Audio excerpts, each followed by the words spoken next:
Hello, good morning sa tanan. Natakot ako guys kasi yung tubig na dinaanan namin ay umaapaw talaga sa mga basakan. Hirap sa pagtawid kasi ang daming tubig. So ayan guys, papunta kaming doon sa Kamamaluring. Magtingin kami sa namin, sa tanim namin. Mayroon pa ba kaha? Dahil inabot sa tubig yung mga taniman natin. Doon na si Doni. Hinay ko naglakaw guys kay nag-ingat ako sa daanan kasi madulas. Hirap na. Pag madulas tayo, yung cellphone natin ay mabasa. So ayan.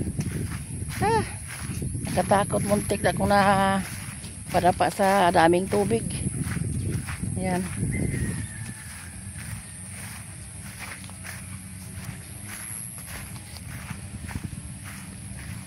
Iniwan lang yung tura-tura namin guys doon sa doon sa gilid ng kalsada kasi ang putik talaga dito. Mahirap kasi dito palaging umuulan. So nandun na si Doni. Iniwan ako ni Doni doon sa may basakan kasi mahina ako naglakad kasi maputik.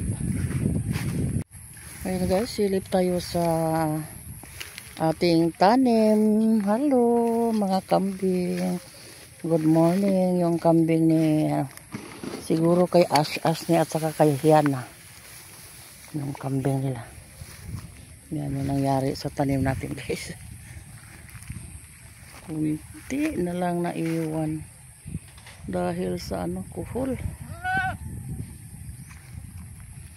Daming kuhol guys. Mag-spray naman kami ng kuhol pero hindi man wala na patuo guys. Yan yung atong yung kay Alan ay buhay na kasi nauna si Alan sa sa pagtanim. Yung si Ruby naman ngayon nagpatanim. Kay Bibi tapos na din pero ano ba nangyari dito sa amin? May hindi pa nabuhay. Hinoon si Man na 1 linggo na tong tanim na ito.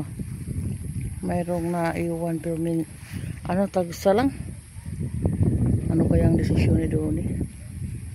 Si Doni sa malayo nagsarado sa mga kahon na may butas.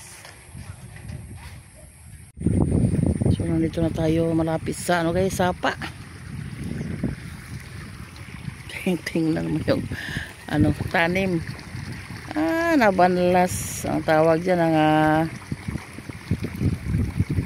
ibot, nga sira dahil sa agos ng malakas na tubig galing sa yan, tingnan dyan. Yung dito naman ay wala ng tanim. Na kasi gilid ng sapa ito guys.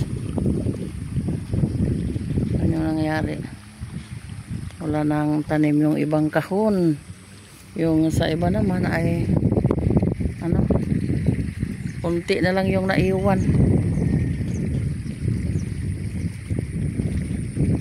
Tingnan natin si Doni doon.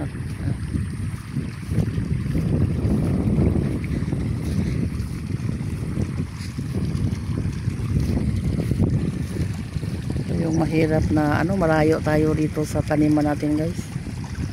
Kung hindi pala nasira yung bahay kubo namin dito. So palagi kami naka-supervise sa namin, sa basaka namin. Kaso lang medyo malayo-layo. And then pag palaging umuulan ay mahirap yung daanan dito. So ngayon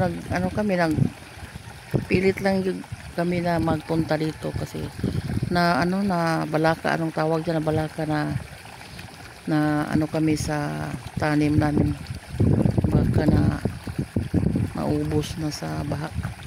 Sabi ni Los, hindi man umabot yung tubig sa ibabaw, pero dito sa malapit sa sapa, yan, dito inabot yung tubig.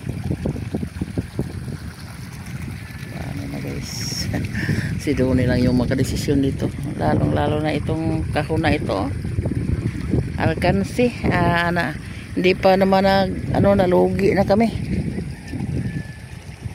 Malaking gastos yung basak, tapos ganito lang yung mangyari guys. So yan, hindi natin hawak yung panahon. Siguro minalas lang tayo ngayon sa ating tanim.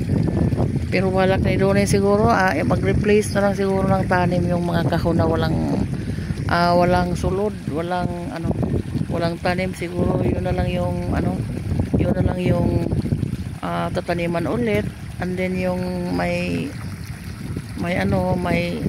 ang tawag dyan, may mga replace noon, so dapat lang mag-replace. Pero ang problema kasi wala na tayong punla,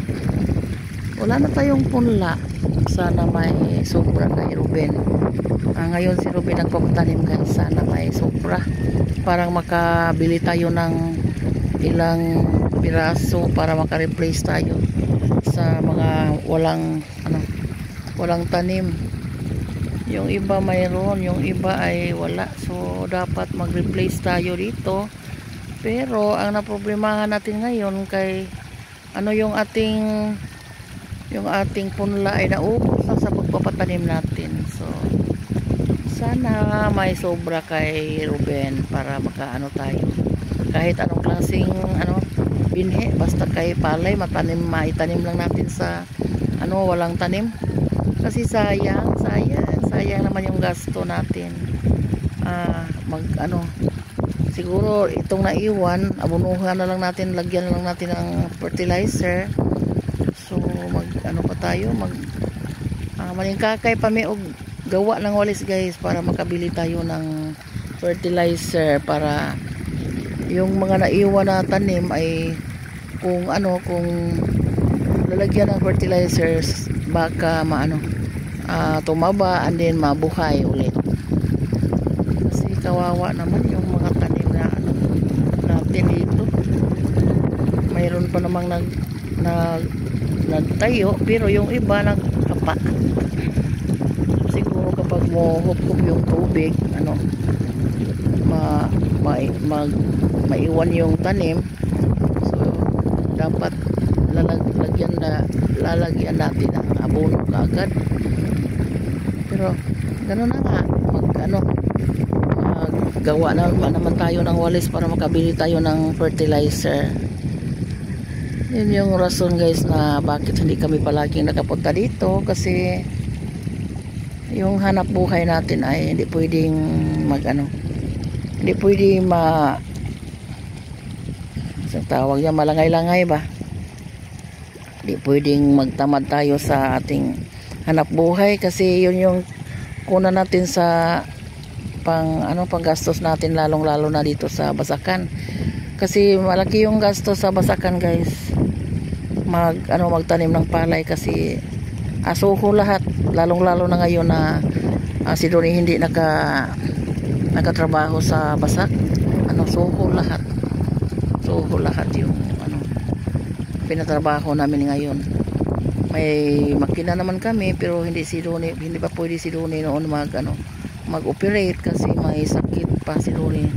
Nagkalagnat kami, nagkaubo. So yung pinaubayan na lang kay Alan at sa King yung pagpalinis sa dito sa palaya natin. Pero pag taniman na, si Donnie na yung naghanap ng mga tao para magtanim.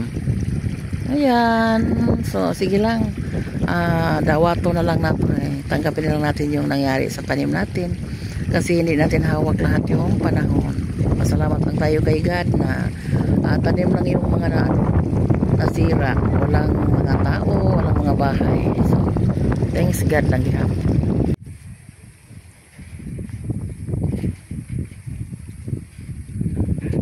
Mo ni nakita boss tanom.